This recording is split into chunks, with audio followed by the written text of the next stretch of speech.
Hey guys, Matt here. Been a while. Thought I'd do a talk on pseudoscience because I've just been kind of pursuing this a bit lately and thinking about the state of affairs we've got ourselves into, which is that, quite a lot of the population don't really trust science anymore. And I think that there's a number of reasons for this. There's been a kind of growing sort of suspicion about science and its results, its claims. There's also sort of in parallel with that a growing, absolutely just billions of videos online about pseudoscience and astrology and certain branches, bits of mysticism and so on that, but purport to be some kind of science, right? And they claim certainty. They claim metaphysical certainty about these claims, right? And these things. And there's a really famous sort of practitioner of some of this stuff. Now you could, here's the thing. I don't want to start by offering a prejudiced position, but let's just talk you through this. So I was quite into Graham Hancock, right? I mean, when I was younger, when I was growing up, I read a couple of books about ancient civilizations. One was called Chariots of the Gods by a bloke called Eric von Daniken.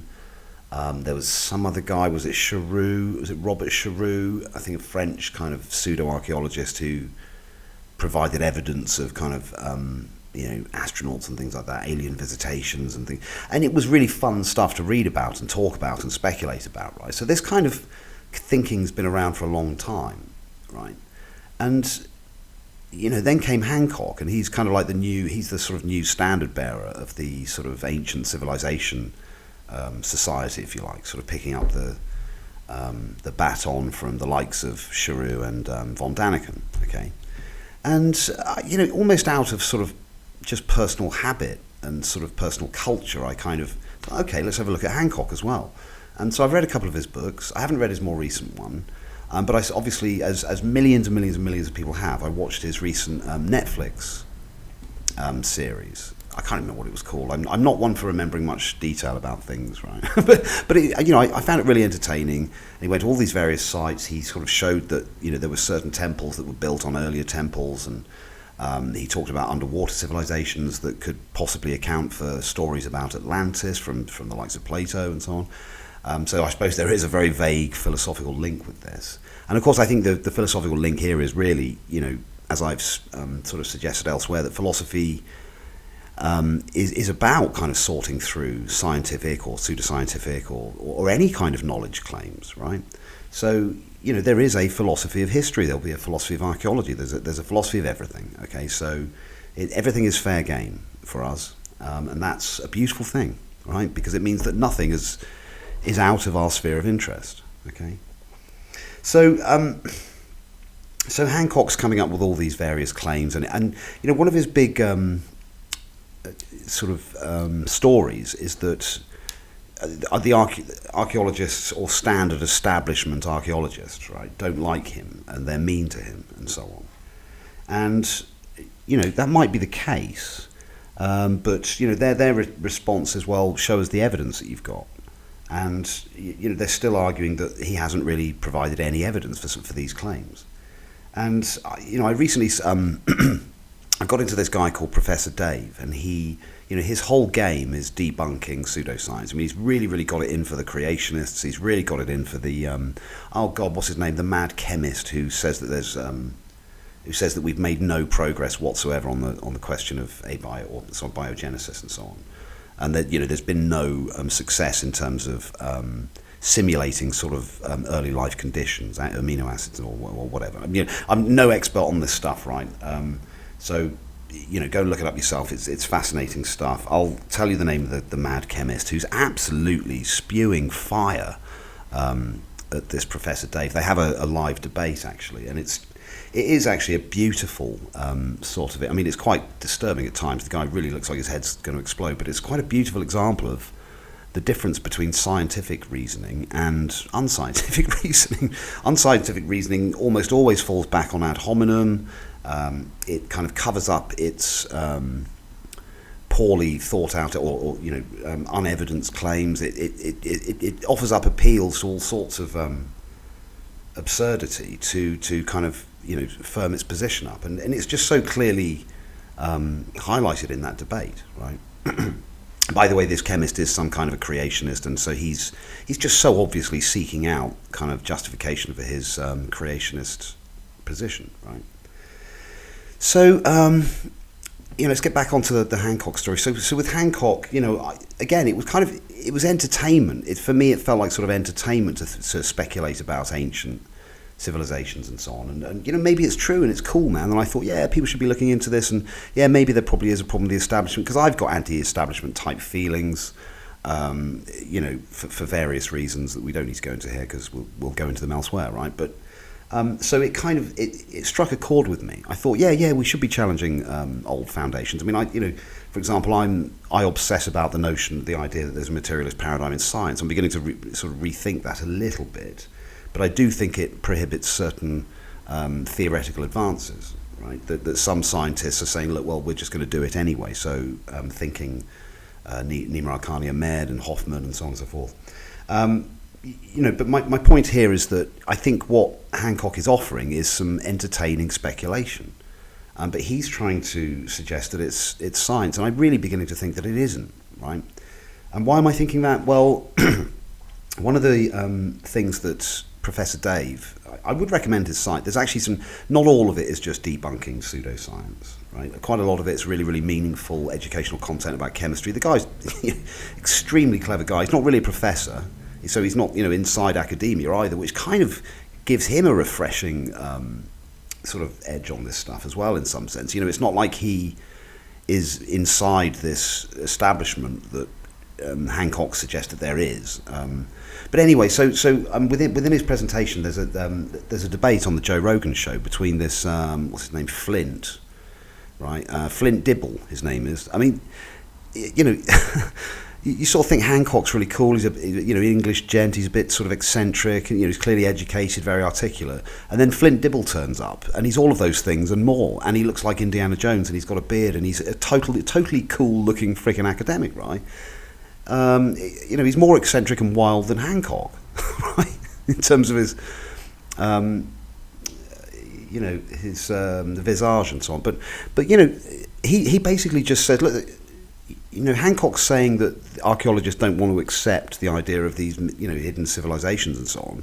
But this archaeologist's answer was actually, that's bullshit, because that's what we do all the time. So these people on these digs, they scan areas, they think, where might there be some unfound stuff?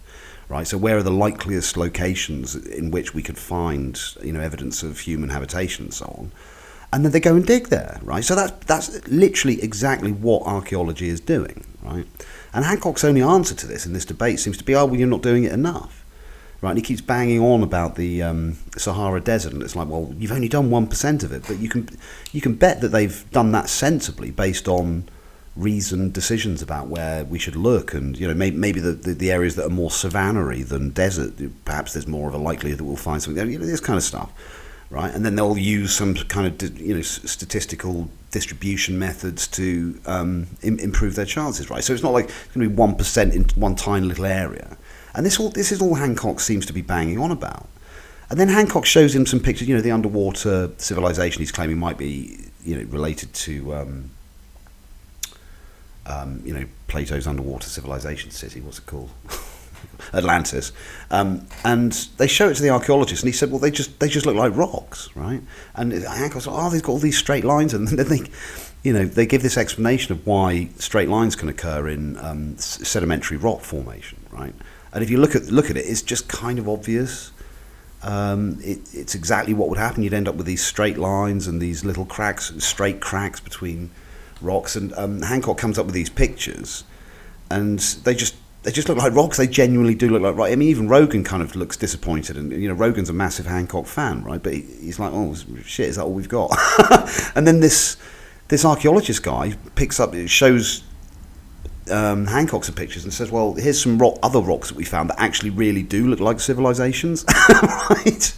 And there's like hundreds of them, and he's got access to all of this material and evidence and so on and so forth. So there's a couple of things there. One is to say that there is this idea of some sort of anti ancient civilizations establishment doesn't even exist, right? Because there are people digging new locations trying to find evidence of new unfound civilizations. And guess what? It happens as well. Right, so this stuff from Hancock saying that archaeology is just a stuffy old bunch of morons that don't know what they're doing is completely unfounded and completely unfair. And, as a typical charlatan might do, they might unfairly attack sort of rival products or rival competitors, right? So, and I think there is a rising sort of anti-scientific feeling. COVID seemed to make things worse on that front, because everyone, there's the whole... there's the whole, science doesn't really know what it's doing, but we're being told to do things by the scientists, and really they don't, and people would rather have some kind of mystical, magical universe in which there are ghosts and pixies and so on and so forth. Now, I'm not saying that there aren't. In fact, as everyone knows, if you've listened to any of my nonsense, you'll know that actually I have some probably quite sort of fringe views when it comes to at least metaphysics, because I'm still some sort of an idealist, right? I appreciate that there are problems. I don't think it can be logically shown, right? But I think it can be logically shown that idealism is a preferable metaphysic to the alternatives. And I think that's about all I'm prepared to go with, right? And I think that maybe there can be scientific discoveries, empirical scientific discoveries, and I don't mean pseudoscientific. I mean the likes of Levin and Hoffman and so on and so forth. I think there might be ways of showing that it's likely that consciousness is fundamental. But anyway, again, no expert on this stuff, but that's my hunch, right? So, I'm not some hard, logic machine myself, right? And I do like some of the work and discussion that Hancock's offered up around consciousness and psychedelics. I think there's some really interesting ideas in there about the possibility of certain types of knowledge and understanding that, the modern sort of industrial age wouldn't really understand, okay? So this idea that actually some of these naked shamans lying around in hot jungles without any wheels and machines and stuff, they're actually, in some sense, they're more advanced than people with planes, trains and automobiles, because they're using one of the more advanced technologies, DMT, right? If it is the case indeed that, that stuff is here to inform us of something, right? If it's not, then, they're having a good laugh doing it, I suppose, right? But for me, science is getting weirder, and even, with people like Mike Levin saying, we're finding evidence of agency in systems that we would previously just laugh at and say, and actually that makes me think of plants and trees and so on. Sort of 20, 30 years ago, if anyone sort of said, I think this tree's sentient or sapient even, most people laugh at them, but these days I think it's the tables have turned. It's you're more likely to be laughed at these days if you say that trees aren't sentient. We've recently discovered that trees tend to favour their own offspring in terms of the provision of nutrients and sort of information flows and so on and so forth, right? And then you look at things like the root system of trees. Now, I don't know whether this might be pseudoscience, right? So maybe fact check this, and perhaps I should before I offer this up, but I'm fairly certain that it is the case that fungus grew the first roots on trees, right? So in the same way that you get these Portuguese man-o'-wars made up of different species cooperating together, apparently trees didn't have roots until the fungus kind of occupied that role and then somehow guided the evolution of the tree to do the same, to do it itself. It sounds crazy, but the point is that there's obviously intelligence, right? There's obviously cognition of some sort going on in these plants, right? And how does this relate to pseudoscience? It's talking pseudoscience. Well, how it relates is that we've just got to be so careful, I think, because there's certain things that might look like pseudoscience, but in fact they're actually hard science. And, you might take someone like Rupert Sheldrake and say, well, he's got some wacky ideas about the nature of reality and biology and so on, but if he's actually doing repeatable experiments that show statistical significance in his findings, then you've got to have a look at that, right? And, if several scientists then go off and repeat those experiments and find roughly similar distributions or significances, right, then you've got to take that seriously. So there is a case for saying that scientism is a problem, If there's this kind of concrete consensus that says, well, the world must be like this, and any suggestion otherwise must be rejected. In the same way that if there's some imaginary archaeological society that says, there's no point digging here, even though no one's ever dug there, but apparently that's just not the way it works. So, but astrology, okay, it's not a science; it's a pseudoscience. Because there is no evidence to suggest that people, people's characters are affected at all by the time of birth and the year, right? And here's where it gets kind of fiddly, because I think that with astrology, it's the case that I think it's just an early sort of proto-psychology, and that it's sad that we've got in the same way that perhaps we've got into a mess with things like the Bible. Sort of taking stories literally and then saying this is the word of God, blah, blah, blah. We've done a similar thing with astrology. I think maybe the symbols and the position of the stars or the constellations and so on was just a nice way of categorizing human personalities. And, perhaps early astrology didn't really care when people were born, but it might say, well, this person's a Taurian, right? It's just nonsense to suggest that your time of birth can have any effect on your personality. Not because it's a nonsensical idea, but because there's just no evidence. And studies have been done to show that there's absolutely no connection, right? But the astrological model of those different personality types, or archetypes, if you like, can be quite helpful sort of machinery for discussing human behaviour and characteristics and so on. So, instead of saying, well, I'm stubborn because I'm a Taurian, just say, well, look, I'm stubborn. Right? Why am I stubborn? What does that suggest about me? Is that helpful? Is it destructive? How does it interact with some of the other properties? I might be stubborn, but also imaginative, right? I mean, that's the more interesting discussion, right? What's less interesting is say, oh, you're a Taurus as well, and then looking for kind of, commonalities to reinforce these ideas. I mean, everyone knows, if you go and look at your star sign description, you'll find a couple of properties, say, oh yeah, I'm like that. Well, guess what? Because everybody is to greater or lesser degrees, right? So astrology is not a science. It's got knowledge at the end of it, and it really shouldn't. Because it is not the logic of the stars. The logic of the stars is astronomy, and cosmology, and so on, and physics, right? So, yeah, astrology is not a science, but I'm not suggesting it's completely unhelpful. I think it might be helpful as a sort of storyboarding narrative, or way of grouping up certain human traits and so on, but. Really, we've got psychology now.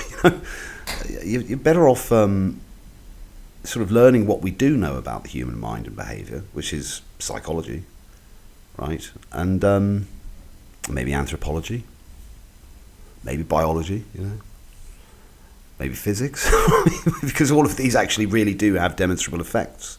The phenomena described within those disciplines, actually, we can show they have demonstrable effects on us, unlike the position of the planets during our birth time. So, I mean, this is to say that, for me, philosophy should pursue reason, right? And, reason has boundaries.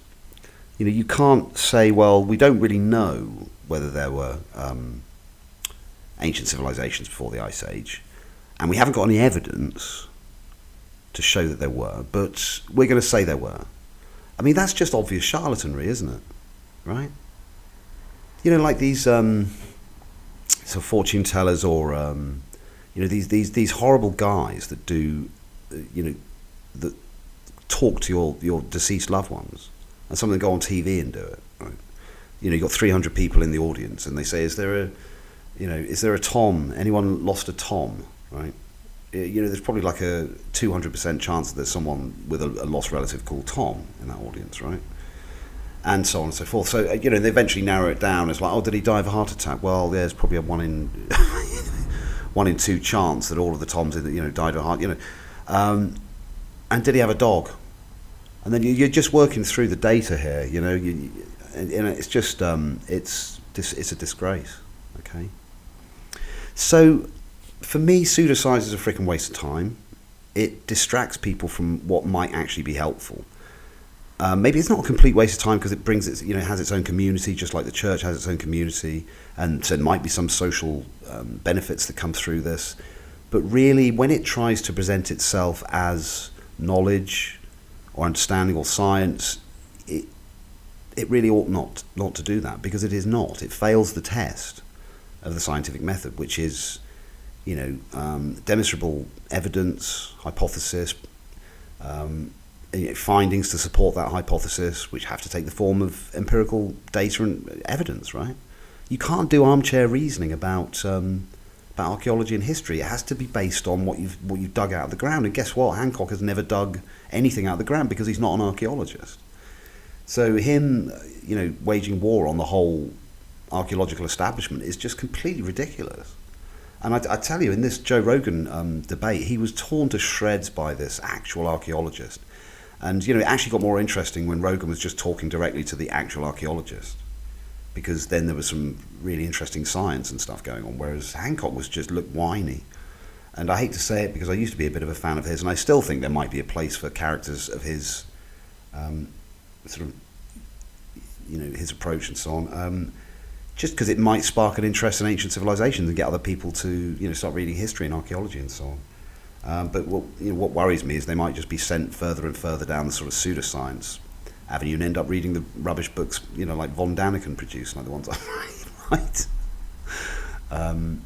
So I think it might be worthwhile as entertainment, community, and so on and so forth. But really, I just think it's Hancock just trying to line his palms and look clever.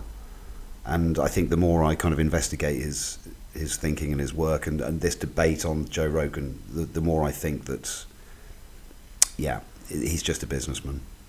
So, interested in any views? Maybe I'm completely wrong. I kind of hope I am. I'm telling you, I hope I'm completely wrong about this, because I would love for it to be the case that there's some undiscovered civilization. We could dig them up. And, there will be undiscovered civilizations and tribes that we haven't encountered before. And actually the archaeologist on Rogan acknowledged that and said, well, that's what we're looking for. That's what we, But anyway, curious to hear any other views. Obviously, I'm not an archaeologist, but I am a philosopher, and I'm interested in some of this stuff. And I think that, it's kind of ethically unsound, really, for large swathes of people to be convinced that some of this stuff might be true. And it would be far healthier if they just, picked up some proper scientific papers, did the real research, attended some lectures, did a degree, studied this stuff through the normal means, and see the beauty and magic that there already exists in the natural world. And science does a fantastic job of exposing that. We don't need fairies, even if there are them. Anyway, that's another talk. Speak soon. Bye. Okay, just wanted to add something to that. It's about the misconception that the public has about science, and that is that there's the kind of like this homogeneous blob of science, and it has a consensus view on all things, and this is what science says about that. So it just doesn't work like that. That's how religions work, right? Science is built on disagreement. Any new scientific advance that's been made in the last sort of couple of hundred years has been made just with blood, sweat and tears, right? People going through painstaking amounts of existing data and theoretical models about things, coming up with their own version, explanatory models, finding ways to test and experiment these claims, and it's real hard graft, right? So it does great when people say, oh, it's just what the scientists say, why should we trust them anymore because they got COVID wrong? Right? I mean, again, that picture is not simple and smooth like people want the world to be. The world is not simple and smooth, and that's what science has shown. Science is complicated. It's full of disagreement. There are different schools and disciplines within each and every one of the sort of areas, and and there are subdivisions. It's not like you can say, oh, a physicist would say this, because you've got high energy physics, you've got quantum physicists, you've got relativistic physicists. And they don't all understand each other's areas fully. So you've got huge amounts of complexity, specialization. Science is not one single blob that you can point at and say, there's the men in white coats, right? It's our new religion. Well, no, it isn't, because it fails the test of anything that resembles a religion. Religion has a central doctrine. It has a creation myth. It has an explanatory model. I mean, I say that loosely. an explanatory narrative, rather. Science doesn't have that. It might be pursuing that, but perhaps its ultimate goal is to find some deep,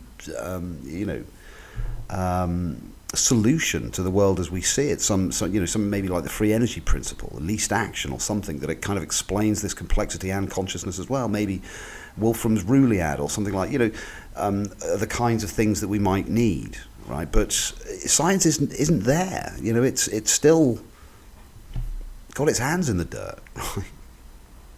So science should be respected and admired because it's improved lives, okay?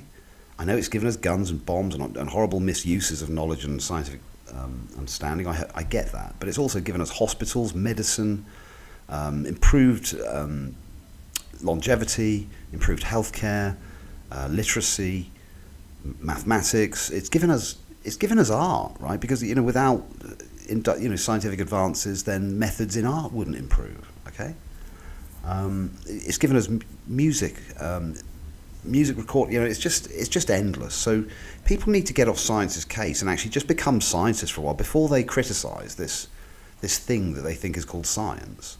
They should go and be one. I tend to think that I like to challenge myself, right? So if I'm a certain way, I think, well, what's the opposite of this?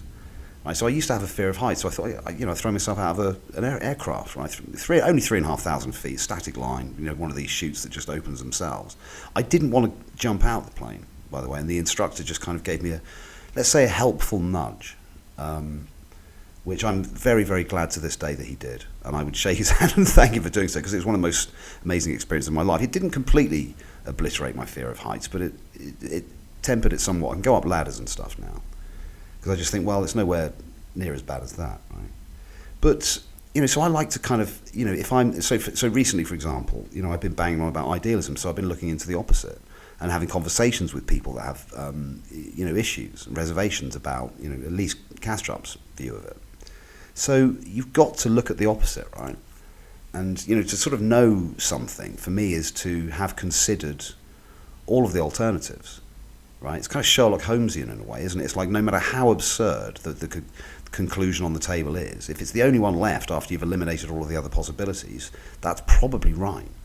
Yeah, and so science leaves room for absurdity. Science leaves room for weird and wacky findings and theories. So to take quantum theory, for example, right? So it's not like we need pseudoscience to make things fun and interesting and majestic, because it already is.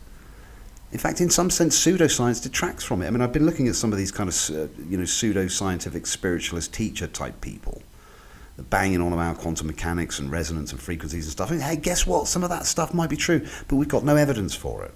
So it's unscientific, right? So it's just as valuable as me going on stage saying the world is made of bicycles, right? Maybe. Or am I just going through a sort of less imaginative, less spiritual, more scientific phase? I don't know. It could be. I'm quite faddy, and I've quite enjoyed it. I mean, I know that he can be mean and crude in places, but this Professor Dave, I think he's doing a service. If you look at some of the creationist bullshit that he's been debunking, it's actually extremely providing a valuable service. Right, because he's exposing these guys as total charlatans. They just look like businessmen. So I'm behind someone that does that. He did say some horrible stuff about Dennis Noble, though, and that's worth looking into, because I don't think Dennis Noble is a clown. So I'm not like a cheerleader for Professor Dave, but I do think he's worth looking at some areas. Anyway, waffling now. Speak soon. Take care. Bye.